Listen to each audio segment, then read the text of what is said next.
Welcome to the Astrology and Self-Mastery Summit. I'm Suzanne Gerber, and I'm so honored to be hosting this 3-week series where I get to interview some of my favorite astrologers about self-empowerment, free will and karma, and how and why they play out in our lives and relationships. I chose these themes for the summit because they've been the predominant issues in my client work and so many personal conversations over this past extraordinary year. And I figured we could all benefit from listening to these incredible astrologers and thought leaders discuss these topics from their own wise and informed, yet ideologically divergent perspectives. I don't know exactly what everyone's going to say, but I predict you won't want to miss a single interview. Today, I'm really excited to be talking to Maurice Fernandez, who's been a practicing astrologer for nearly 3 decades. Maurice was born in Africa and raised in Israel and studied evolutionary astrology with Jeffrey Green in the 1990s, which provided him a profound understanding about the nature of existence. Maurice is currently based in Sedona, Arizona, and is a leading evolutionary astrology counselor and teacher. He served as the president of the Organization of Professional Astrology from 2014 to 2020, and currently directs a professional diploma program that supports and shapes future generations of astrologers. He's also the author of several books, including the seminal work Neptune, the 12th House in Pisces, and Astrology and the Evolution of Consciousness, Volume 1. To provide a more spiritual experience to the study of astrology, when we're not in pandemic lockdown, Maurice often combines it with the practice of Kundalini Yoga in a retreat-style immersion into nature. He's also interested in interspecies communication and bridging consciousness between humans, animals, vegetation, and minerals. And toward that end, he's worked for the past decade with the White Lions of Timbavati. Today, he's going to talk about whether we're the masters of our own destiny, and if so, at what cost. Plus, he has a special gift for everybody, which he'll tell you more about at the end of this interview. Right now, it's my great honor and pleasure to introduce you to Maurice Fernandez. Thank you so much, and really my pleasure to speak about this topic and to be part of this effort to inspire people and bring light into our lives from the stars. That's fabulous. I can't wait. So in your introduction, I mentioned evolutionary astrology. And that's been around for a while, and I think probably a lot of people listening are familiar with the concept, or at least the terminology, but they might not be familiar with some of the core principles, which I think are really important, well, for a lot of reasons, but especially for your talk today, so that they can get a sense of the perspective that you're coming from when you talk about some of these principles. Why don't you tell us just a little bit about what some of these basic principles or understandings are? Yes, first of all, we may say that evolutionary astrology is an approach to astrology. The premise is that we use the chart to understand the soul journey. And this takes into consideration that we are reincarnating. So we're not just identifying what's going on and what are personal attributes and tendencies, and even circumstances. If I say, well, I can see that you're a good salesperson, or your mom was very controlling, it's not just about the symptoms. It's not just about identifying certain traits, but trying to see why. So in your soul journey, why did you have to experience having a mother that is controlling? How does that fit into your constellation and personal development and soul journey? So we all go through painful experiences as well as opportunities in life. And so, from this premise, from this point of view, we take into consideration that nothing is random. It's not a mistake. And so it doesn't mean, we don't go the simplistic way that, if someone hurt you, it's because you must have hurt someone in the past. It's not black and white like that. There are many more mitigating factors, and it's certainly not a simplistic approach to this kind of eye for an eye perspective. Now, what can be different from evolutionary astrologer to evolutionary astrologer is certain ways of interpreting. If we look at the soul journey and we look at reincarnation and where you're coming from, it provides us a larger context to what's going on now. We may say, how did Mozart know how to play the piano at such an early age? Was it just in his genes? Was it in some kind of parental exposure? I don't think so. I think there's more to the story. And so it is for, even more simple circumstances. So why is it important? Why can't we just focus on the practical stuff? Because from an evolutionary point of view, you look at the spiritual perspective to answer very practical questions. If you want to know, what you're going to do when you grow up, I'm not just going to give you a list of professions. I'm going to try to tie this into the greater context of why are you here. So there are different modes, different ways of interpreting the chart. Some evolutionary astrologer focus exclusively or more predominantly on Pluto, whereas myself, I tend to look at, the whole chart really. So in a nutshell, that's where we're coming from. Now, one of the things that you've said to me, and it's not like you invented this concept, but this is a very important premise, is that we're fated to our chart and we can't change that. But we do have the free will to make better use of the chart and actuate the potential within it. So I think that's a really important factor. And you've also shared with me that one of the great elders of this movement, or whatever you want to call him, Daniel Jar, said that you can never tell what the evolution of a chart is.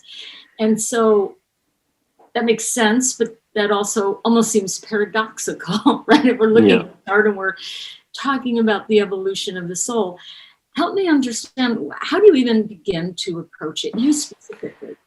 Well, if we speak again about evolutionary astrology, it's very much a free will approach. Because one of the premise is that you have certain aspects in your chart, certain alignments, but if you work through it, you can make the best of it. One of the premises of evolutionary astrology is that there is no good placement, bad placement, or malefic planet and benefic planet. I mean, Jupiter can give you diabetes and, sugar overloads, which is not very good for you. So in that sense, it has its shadow side. And we know that, Mars and Saturn can really give you a lot of strength and resilience and success in life. So we come from the premise that the chart is just energy, and how you choose to use it will make it good, successful, or difficult and painful. So yes, the fated aspect is that you cannot change your chart. Some people do try. They change house systems, and I prefer to have Saturn in the 6th house rather than the 7th, or the the fifth, and so there's always an attempt to try to have it the way I prefer it to be. But the bottom line is that we really are born, at a certain time that sets the tone for the journey for our own life, and it stays with us until we expire this particular incarnation. So there is fate in that, but the question is, so why were you born on that day, at that time, in that place? And that's another study that I focus on. And I analyze the death charts. Just as we can analyze the time of birth, we can also analyze the time the soul expires this incarnation. And when I look at the death chart, it reveals so much information about what has been accomplished. Where are we at in our journey? Obviously, we can't analyze our own, but we can analyze the death chart of people around us and really come up with fascinating insights. And everything is in it. Everything that happened in this life is going to be in the death chart. But so the death chart and the time we expire will determine what the next step is going to be.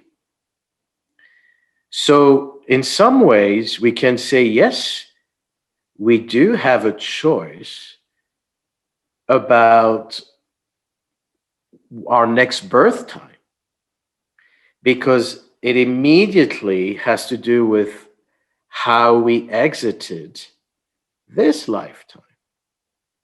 So there's a correspondence, there's a resonance. So once we feel complete with certain issues in our life and we close certain, we resolve some of our evolutionary lessons, this will show in our next experiment, in our next incarnation. So you can, whatever you do today or whatever you do not do today, will influence what's going to happen in the future life. And everything is accounted for. That's something that I've learned through astrology and through this kind of study, because we see it in the charts. We see everything that has been done or things that have been avoided. It's fascinating that there is such a thread, and that it reminds us that it's not just a, dice game. There's an intelligence behind all this. So, reiterating the concept of free will and fate, I will say it in other words. And my book on Neptune is very much about the fated aspect of life, the things we cannot control. Because Neptune, and I resonate also, I associate that also with the 12th house and Pisces, represent the forces that are larger than us. I mean, we did not make the sky blue or the trees green or, those things. We were born into it. In that sense, a lot about life is fated. It's larger than us. We don't have a say. No one is running to try to lift the sun every morning and make sure it's going to be there. It's just there. There are so many things that we take for granted that are orchestrated by larger forces. And we have absolutely no control about it. We don't have control over most of nature, really. But, we're gaining more and more control over this. And yet still, like I said, you don't have any control over the rotation of the earth, over day and night. You just accept it. You just go through the motions. It's 24 hours a day. Who decided? Not you. It's fate. It's, it's part of your life and you deal with it. You accept it. You don't even think about it. But what do you do with your day? That's up to you. And that's where evolutionary astrology helps us understand that there is a reason for things to happen. And that's empowering because it also means you can make things better. You're not, so to speak, stuck with a good chart or a bad chart. You are the one who can make that chart good or bad. And it doesn't matter how many planets you have in the 12th house. I keep reading these forums on Facebook.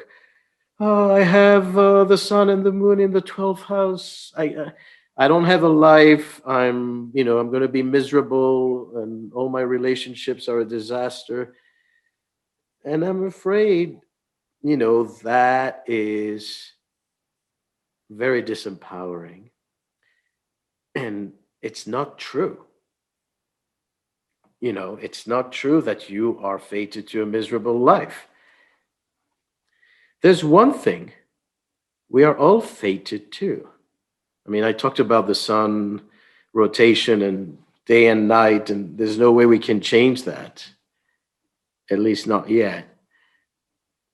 But we are all fated to the truth.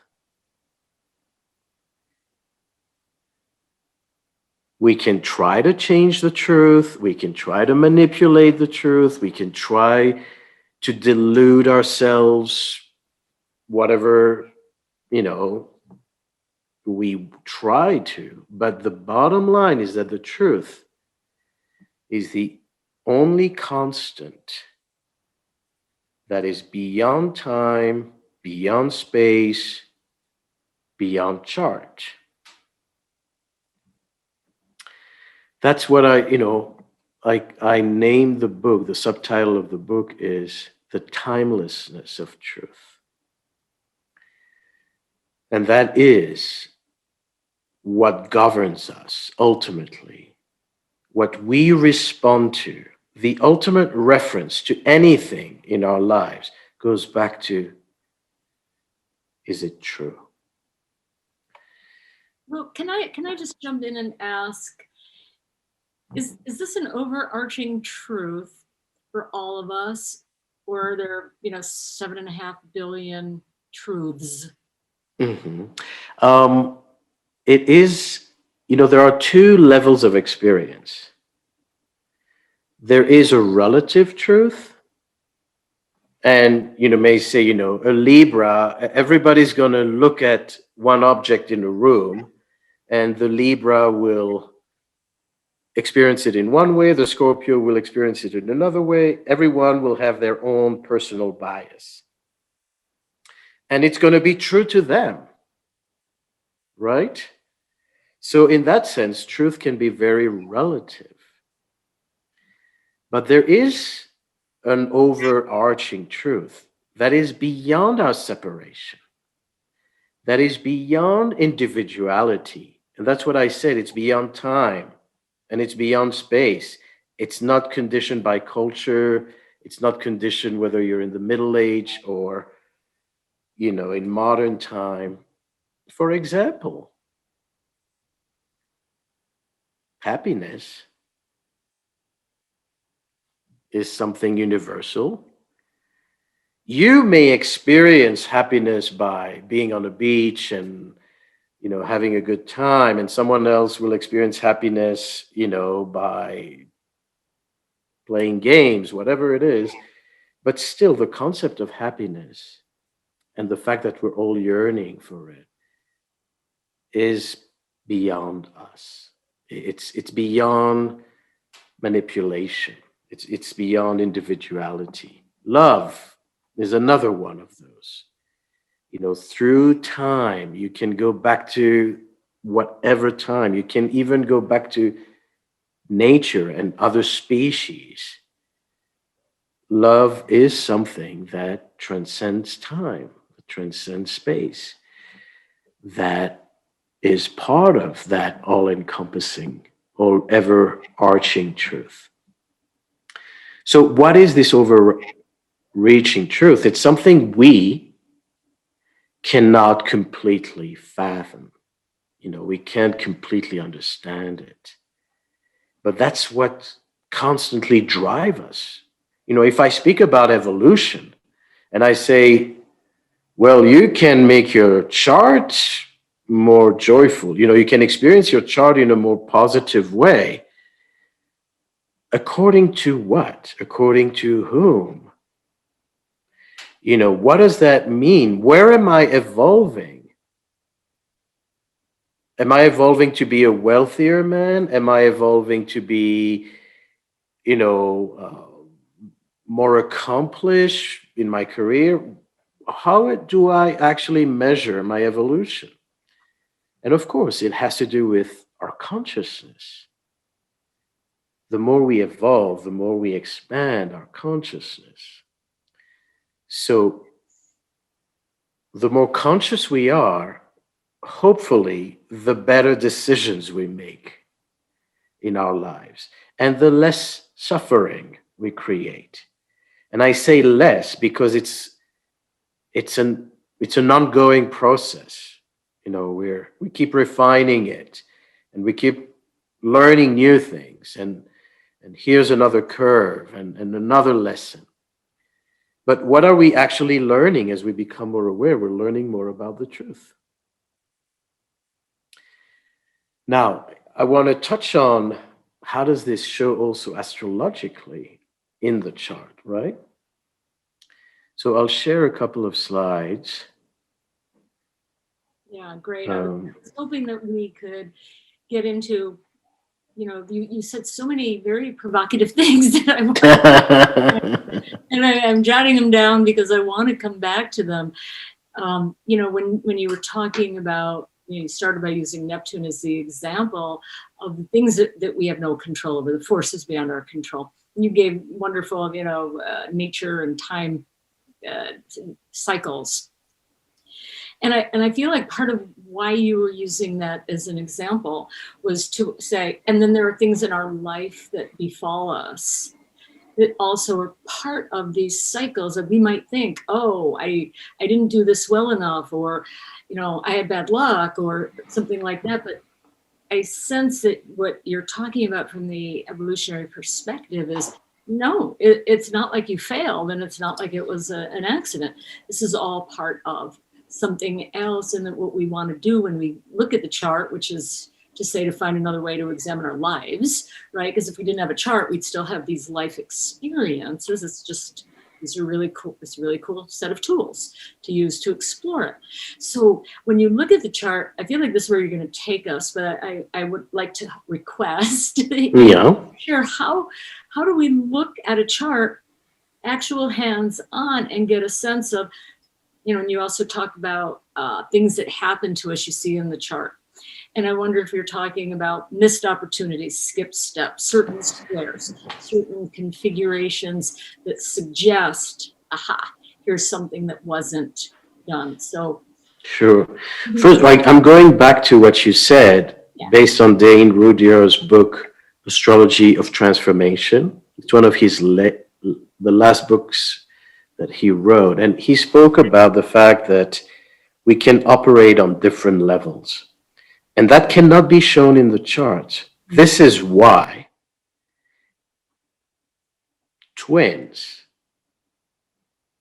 and I'm going to say here, really, whether they're related,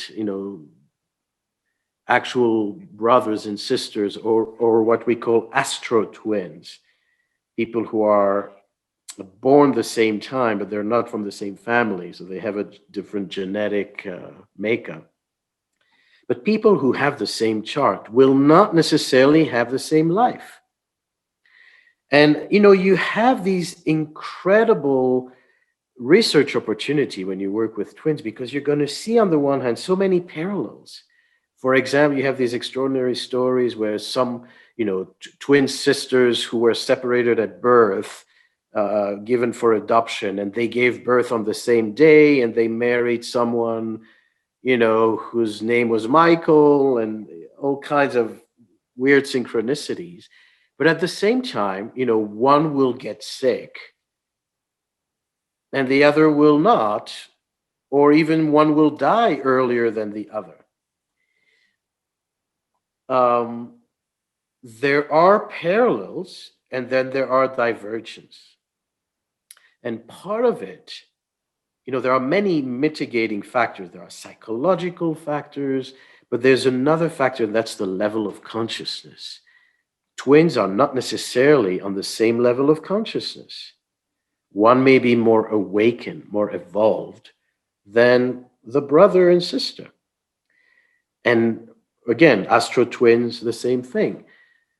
So that's why we understand that reincarnation is so important, because we understand that maybe there has been, longer time in process, something that you cannot just measure by years in this life.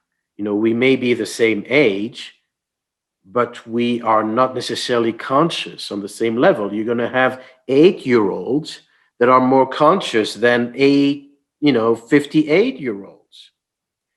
Where is that coming from? It cannot all be traced to this life. And looking at past life is not just for the fun of it. It's just a matter of giving context and understanding that there's more to our existence than the immediacy of what we see in front of us. So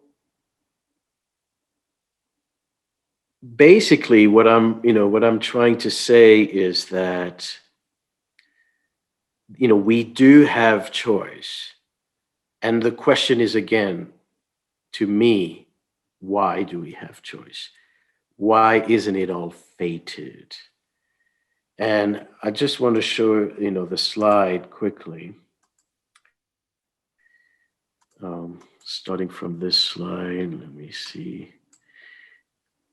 So this is just a division of the quadrants in the wheel of our chart. So, typically we start from the first house and the first sign, and I do, simplify this by associating house and sign, first house Aries and Taurus and so forth. And so we have these different hemispheres: lower hemisphere, Western hemisphere, upper hemisphere, Eastern hemisphere, and then we have quadrants. So these threshold, the most important threshold that we're going to talk about in this context is this first house and 10th house.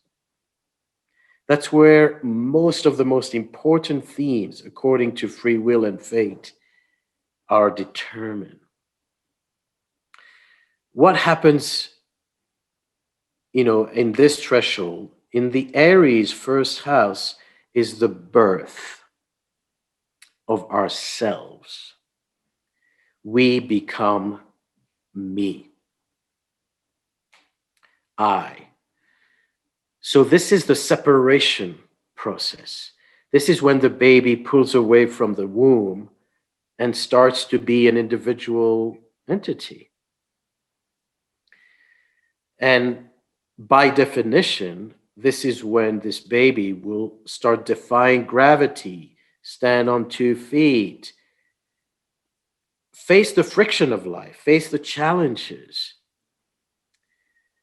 and carve his or her own destiny. This is the beginning of free will. What came before that? The 12th house. So the 12th house is the precursor to the first. I can call it the pregnancy phase. I can call it, what came before our birth. And so there's what I refer there as the cosmic womb, as something that is not individual. It's universal. So in that 12th house, I go, in a very Piscean way. Think about Pisces and the waters and the ocean. You go with the flow. There's something larger than you carrying you through the motions. This is why Pisces is a naturally passive sign, accepting, flowing, adapting, versus Aries, the warrior. Pisces say yes. Aries says no. We're going to fight this. We're going to, take over. We're going to make a change. The activist is the Aries, the change maker, the spiritual warrior. Pisces doesn't know how to be angry. Aries is when anger begins, because what happens with Aries is that you realize you can make a difference. If you push harder, you're going to go farther. If you apply more force, you're going to get more results. Whereas Pisces says, if it comes to me, it's meant to be. If the flow takes me there, I'm going to adapt to that. So you see how they both reflect that interplay between going with fate versus creating destiny. So Aries is invested in changing the odds, carving my own path, and not just drifting with the current. So this is the first, boundary, threshold between fate and free will. And then, from Aries, we go to Taurus and Gemini, and we, find our resources and survive the odds. And all the lower hemisphere is about personal development and personal circumstances, family, and so forth. But then when we move to the second quadrant, from 4 to 6, we start to really make decisions about our lives. We're not just responding to challenges, as Aries does, but we create our own lives. We make the decisions. Where are we going to live? Who do we want to be with? What job do we want? We're in charge. And the second quadrant, up to, from 4 to 9th house, really, is when we make our decisions. So we are our ego is fully formed and in charge. Then when we move to the third quadrant, that's when we interact with other people.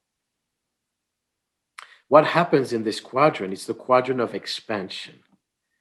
We meet other people, we fuse resources, we expand ourselves, we see outside our own box, and we see there's more to life than my little routine. But we're still in a proactive mode.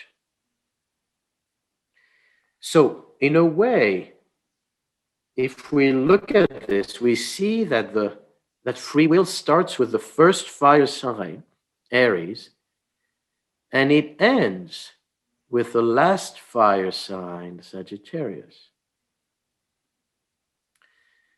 From Aries, the ignition is we start the engine with Aries. Our own consciousness is ignited. Then we build ourselves, and then we grow, and then we find jobs, and then we find partners, and we decide who to be with, where to go, where to travel, what to study.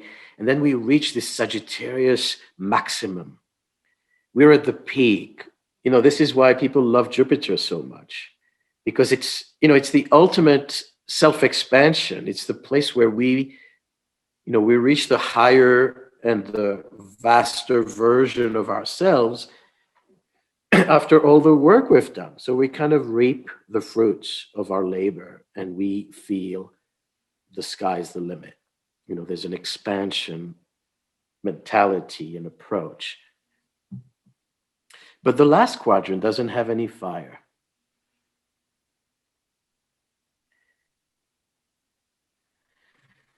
And that's where free will ends. Once, you're going to look at Saturn in astrology has such a bad rap. Why? Because Saturn is the end of free will. We can't do what we want anymore. We can't just think positive and get the goodies. We reach our maximum based on our own effort, own determination, own capacity up to Sagittarius. But then what happens with Saturn and Capricorn is that we suddenly face the reality that there is a greater order, that there is such a thing as karma. Saturn traditionally is associated as the lord of karma. Now, what does karma tell you? Karma tells you that if you mess things up, there are going to be consequences. According to whom? Who says you cannot kill? I want to do whatever I want because I have free will. So the moment you face Saturn, you realize it's not all up to you. There is a higher order that you have to align with. And that's what Capricorn is about. That's why it represents the spine in our anatomy. It's about alignment.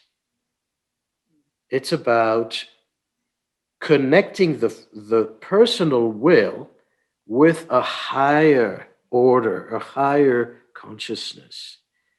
And we enter the realm of Saturn, we suddenly realize that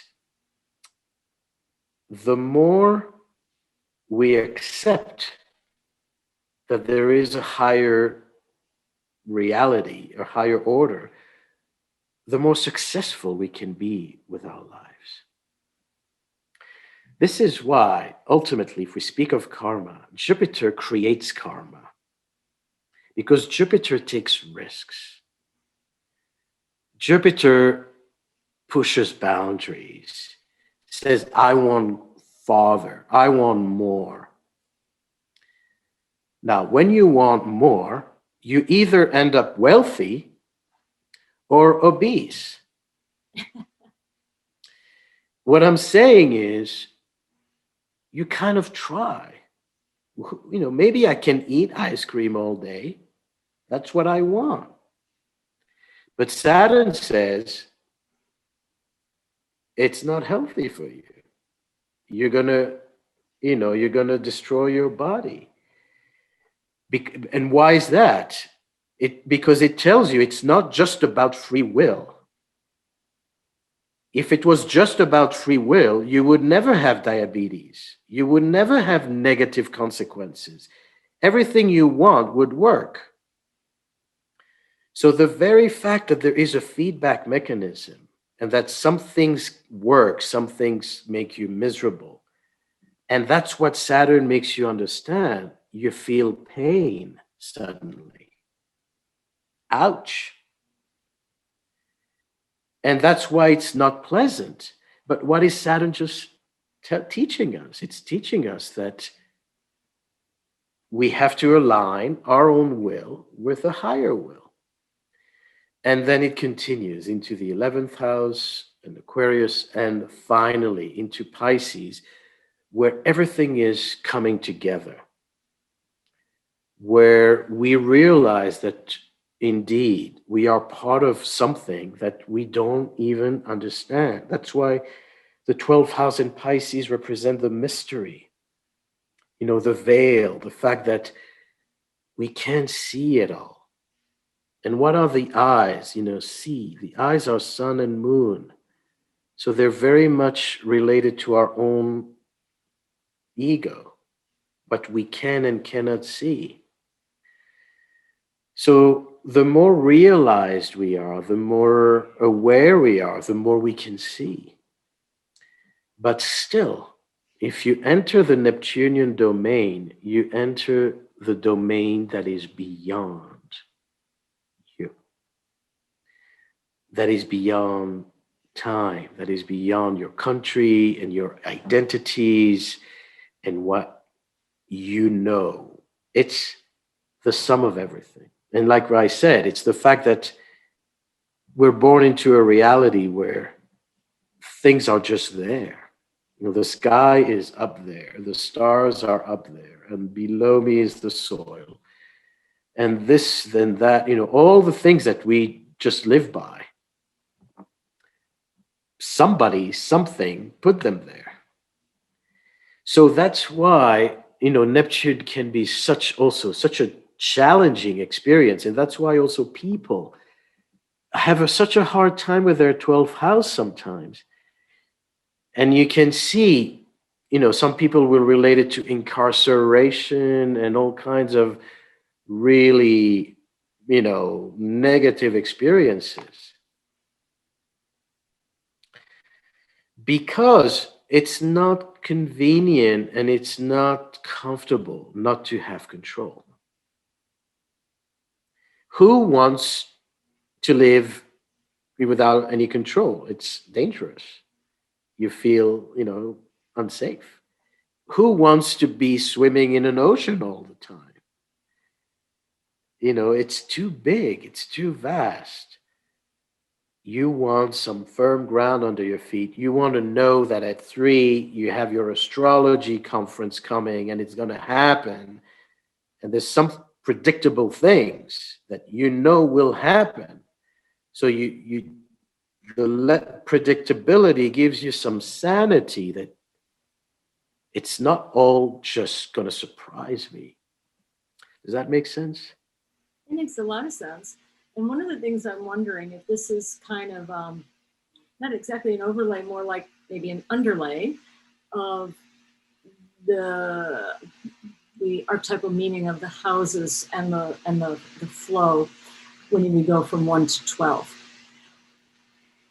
Then we start to get our stories, of our soul's journey, to be able to look at it, the evolution of consciousness through the planetary placement inside of the houses. I think about that woman that, you mentioned, some Facebook posts that you saw being, having the celestial lights both in the 12th house and feeling kind of doomed and unable to express herself. What do you make of just using that as an example? If somebody does have their sun or their moon or both or other things in that 12th house, you're not saying they don't have free will, but what is it? How might we interpret that? What's the why to that? Well, okay, that's a great question, because someone that has a strong emphasis in the 12th house, especially sun and moon, which are so personal, may indeed feel that they do not have control over their sense of destiny. So I can understand her to some extent that she cannot always have what she wants, because when you have planets in the 12th house, whatever the theme of these planets, represent something you need to adapt to larger circumstances. I'm going to use a more simple example to begin with. But let's say you have Venus in your 12th house. Fate can have a very strong influence on the way you're going to meet people and start your relationships. So there can be a feeling that you're not fully in control of the way relationship unfolds. And you do have to go with the flow. And you do have to trust consequences. So the 12th house represents a strong need to trust that there is a higher reality and that it's okay not to be fully in control. It's okay not to know everything. This is why 12th house people can also be actually very adaptable. And you will see most public figures have a very strong 12th house or a very strong, Piscean Neptunian signature. Because when you are part of the public, it's not all up to you. And that's a 12th house thing. You realize you're part of something larger than yourself. So if you have the moon in the 12th house, you realize that it's not just about your needs, that there's going to be a larger context to what your needs are. So some people can feel victimized, that maybe they don't feel their needs are met. They can feel neglected. But if you learn the lesson of the 12th house, you also realize that you're part of a universal family. So the moon is not just about your needs, it's about how to make this world a better place. It takes it to a more global, to a larger context. And that's why, people with 12th house moon can have tremendous compassion. They can, talk about animal communication. Some of them will feel what animals feel, because it's not just my own little space.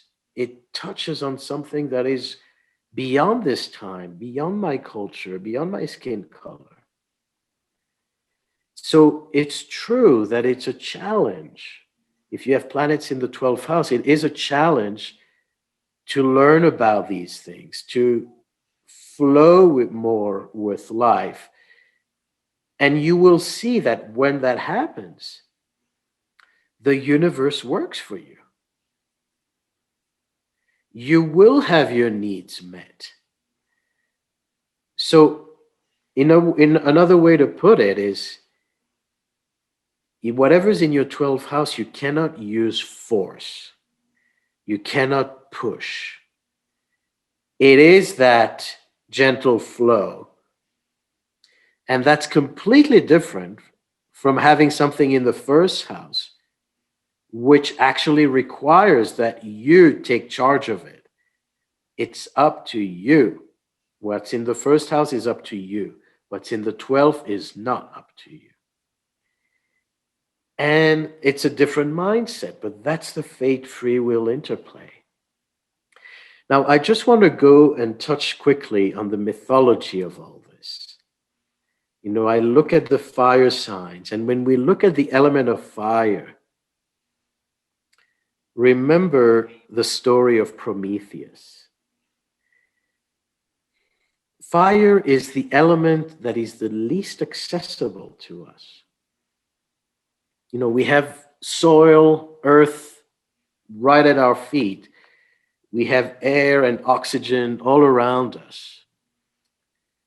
And we have water from the streams and the oceans and the rain.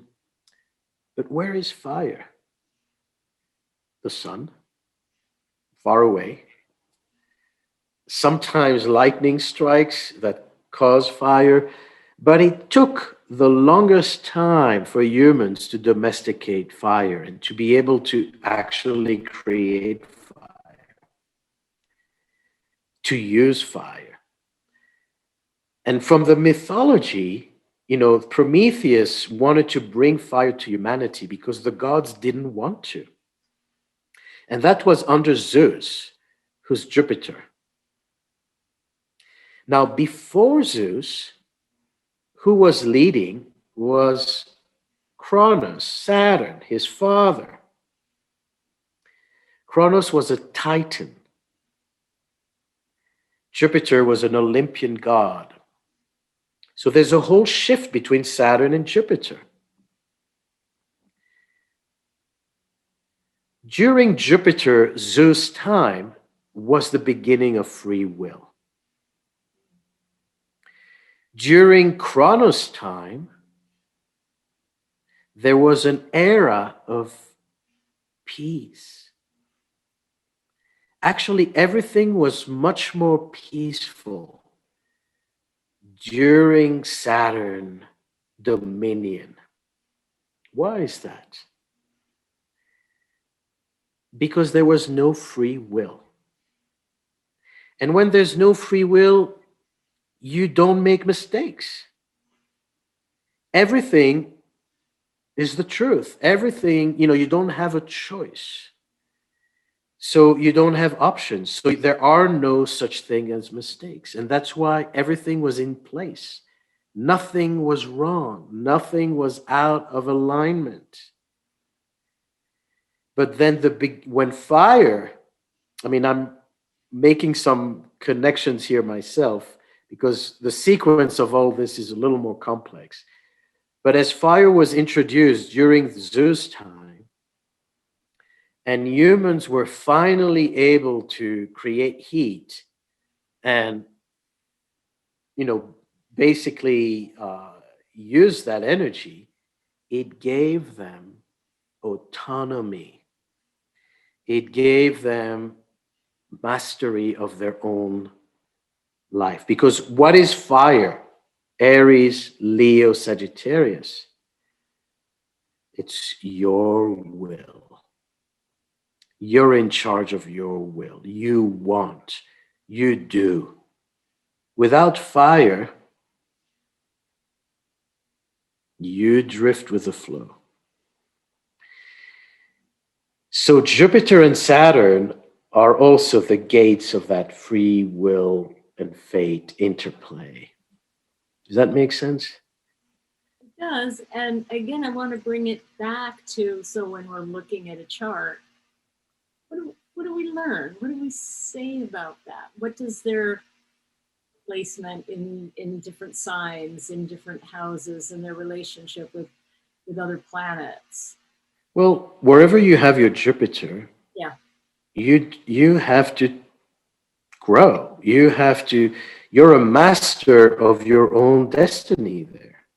And you can go very, very far. You can not just have opportunities, but create opportunities. And that's a big difference, is that you actually make your life better by the fruit of your own action. But with Jupiter, there's a very heavy price. Because with Jupiter, you also exaggerate. You go too far.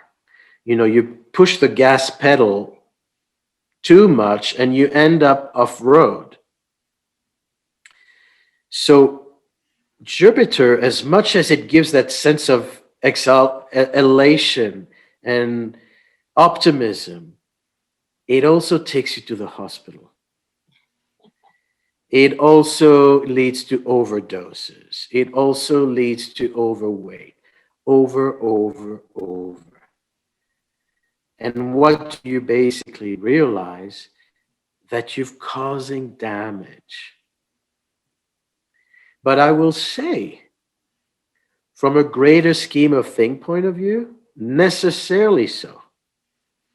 When you complete this life and you kind of face your own record, what have I done? You have to show some of your scars. You have to show that you tried, that you took some risk, and that you didn't just, play too safe. So there is pain involved in free will. And Jupiter can take you to a place where you go too far and you create karma. But it's part of the learning experience. It's important to do that. Just like teenagers need, to defy their teachers and their parents. And then, they pay the consequences because they fail the test or whatever. So in our chart, these are factors that we can definitely interpret in such a way. When you have a Saturn transit, it's a time for accountability. And when you suddenly have to see, oh, does this actually work? I've done all of these things with my life. Now let's see, do I have a relationship? Do I have a job? Do I have a roof over my head? All these things that make you test if you make good decisions or not. So I have so many questions, and one just pops into my mind about, are there people that maybe have kind of Jupiters that don't take them to extremes? I think of Jupiter and Earth signs, for instance. You, Maurice, keep talking about in the houses, and I wonder from an evolutionary perspective, how much weight you put on the sign or the element. Saturn, for instance, kind of the inverse of that. What about people who have Saturn in the fire sign and in fire houses? Is it an experience for them?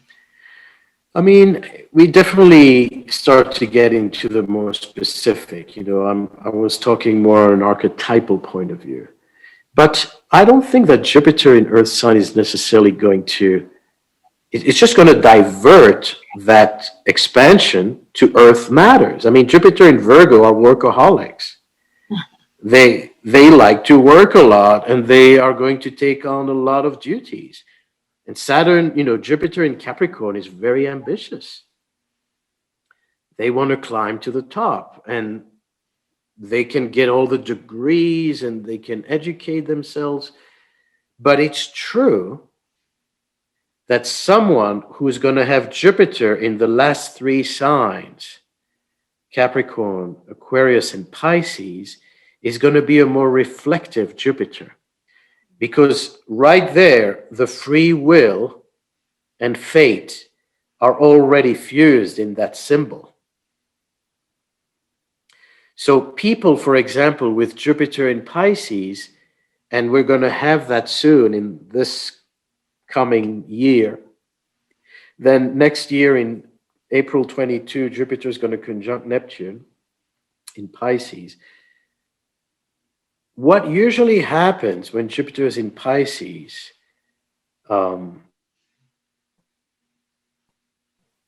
is that you kind of have to balance your wishful thinking from what's true. What I wish versus what is. And this is why it's often a time where you have to re-question your own beliefs. What do I really believe in? And what does actually make sense? So it can be a spiritual exploration. So yeah, I agree that different placements, even aspects, you have a Saturn-Jupiter conjunction, right? We're in it now.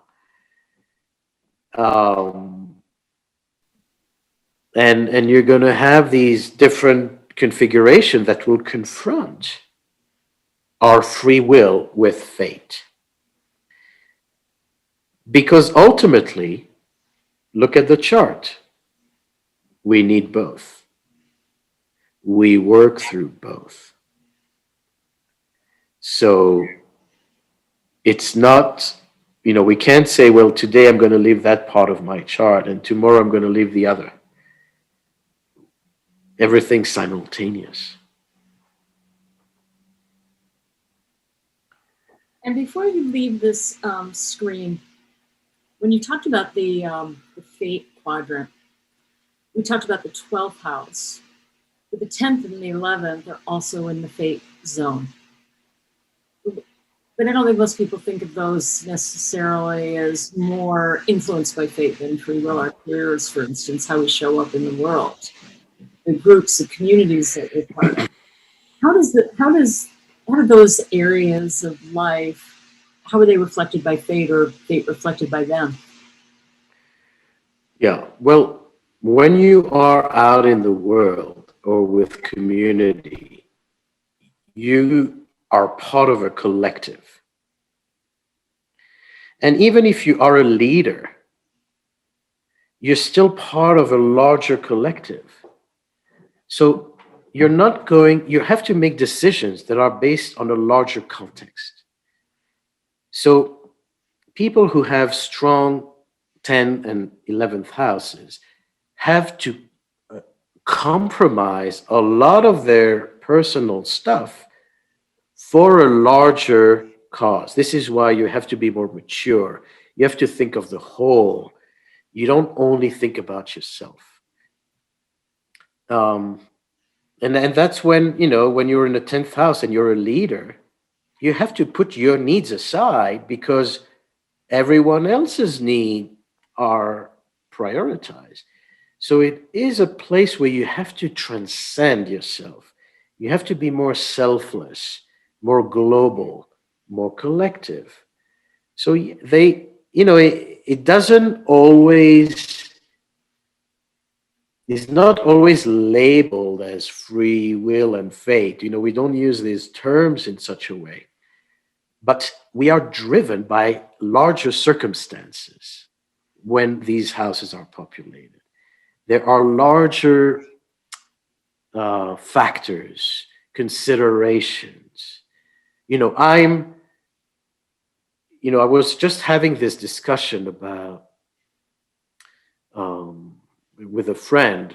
I was operating when I'm talking and when I'm sharing information on my Facebook page. I have to think about the fact that I'm not just talking as Maurice, but I'm talking as Maurice being part of the Organization for Professional Astrology. So my language has to be more accessible, more, inclusive. I can't just say, well, I don't want to talk to you today. And that's very 10th house consideration, that I have to be more,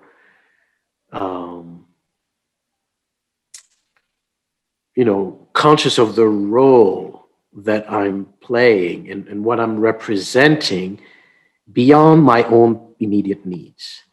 Does that make sense? Does that explain it? It does, but why would the other angular houses not have be governed by the same rules? Maybe not one, but 4 and 7. Well, you'll see people who are very artistic, who do their own thing. I'm using an artist because artists are going to be more individualistic, and they're going to be, have their own rhythm, and usually they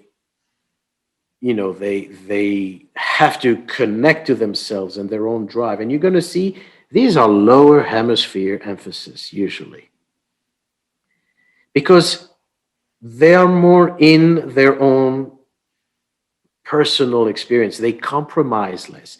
An artist cannot compromise. That's part of what makes an artist. And so when you have a lower hemisphere emphasis, there's going to be less compromise. When you have a 4th quadrant emphasis, you're going to compromise more, because you're going to realize it's not just about you.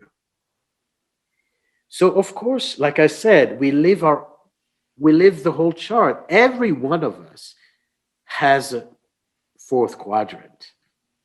Even if there's no planet there, the houses are still there. There's a sign there, and there are rulers who will be somewhere.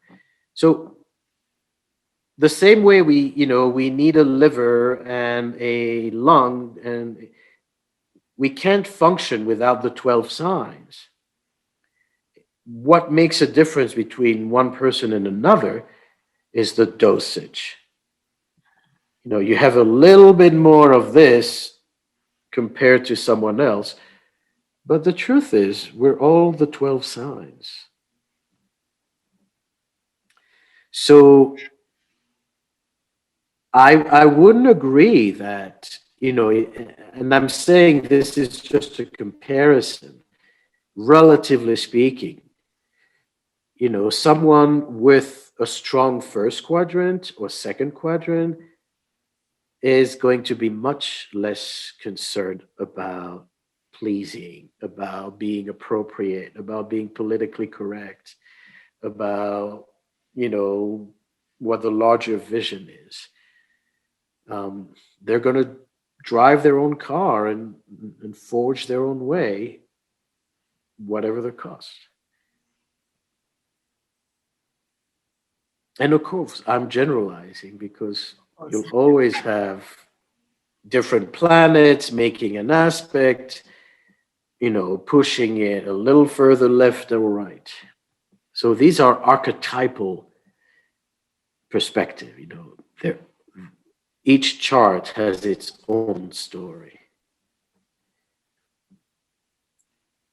Well, so, I hope this gives you a general understanding of how fate and free will do interplay. And it seems like we have a lot of free will because it covers, from this diagram, it covers, more areas of our chart. But you see that ultimately it ends with fate. So we do a lot and we can change a lot and we can improve our lives and our choices do matter, but whatever we do with our lives, it has to work with the larger whole, with this larger perspective. Well, that's a great visual. And can we get out of the sharing now so that we can? Sure. I have 50 more questions, but we don't. This is. I just want to show quickly, if those who are interested, the book about Neptune and the fate, and you'll see on my website. What I wanted to share also was the gift. If you are interested, speaking about Jupiter, so this slide is going to be where you want to go. Well, this is perfect. This is exactly where I was going to lead you. From the link right on this page, people will be able to click onto your website and they'll see this. And that's where they're going to have the opportunity to download. It's a Jupiter workshop that you presented that is not available in any other way, right? I mean, that's well, you can purchase it, but they get it for free if they get it through this summit and go to your website, which is very generous of you. So thank you. This is, I believe, available until the end of April, right? Yeah. So they're going to want to come there on your website and sign up and get that gift, which I think people are not going to want to miss. And there's so many questions. We're going to just absolutely have to do an encore to this at some point, because just for instance, and don't even go there, but hey, you do a death chart. It's like, what are we talking about? Is this only for people that have left this plane and when we know the moment that they die? Is that what you're talking about? Yeah. And then we just... So, I want to clarify. It's not about predicting death. No, of course not. We don't do that. No. It's about basically casting a chart when someone's passing, the time that they passed. You cast the chart and you can basically understand their history and then what the next steps are for them from a soul journey point of view. There's a book, I wrote a chapter about that in a book that was a collaborative project. It's called Transpersonal Astrology. So there are several authors, and that's what I wrote about. That's where we're going to pick up the next time we talk, because I think people are going to be fascinated, because then you think, well, then what do? Do you compare it to the birth chart, and do we look at unfulfilled promises and realized potentials? But we can't go there today. As much as I would love to. I think I'm just going to have to let you go. And thank you so much for this wonderful, very, tip of the iceberg conversation. But I think just, having that visual of understanding that, we seem like we have all this free will. It reminds me of the single panel cartoon that I used to keep on my bulletin board when I had an office job. And it was this man just strolling very confidently, with this thought bubble that was, like, got my job, have my house all together, got my wife, blah, blah, blah. And what he doesn't see, we see. And it's a safe that is falling and just about to hit him. Mm. And I feel like that's a little bit of what that shows, that we think we have free will, but there are these unseen forces. And again, we do have free will, but we also have fate. Yeah. That's sometimes hard because they seem so opposite. It's either one or the other. But the reality is that we are able to change our lives. We are able to carve our destiny. But at the same time, there will be, like this illustration, there will be times where the unexpected will come our way. And it can be a good thing as well as a crisis. But that's the thing, is that life will never be completely predictable. And really, I don't think we'd want it to be, even if we say we do, we don't, because where's the excitement? Where are the surprises if we don't know, if we knew everything that were going to befall us? So Agreed. This is a great place to end if we have to, and we do. That's the predetermined part of this conversation, is that it will end, and that was fascinating. And I just want to thank you again, and tell all our viewers or listeners that they can learn a lot more about you. Your website, it has so much great information there. The link is right here on the page.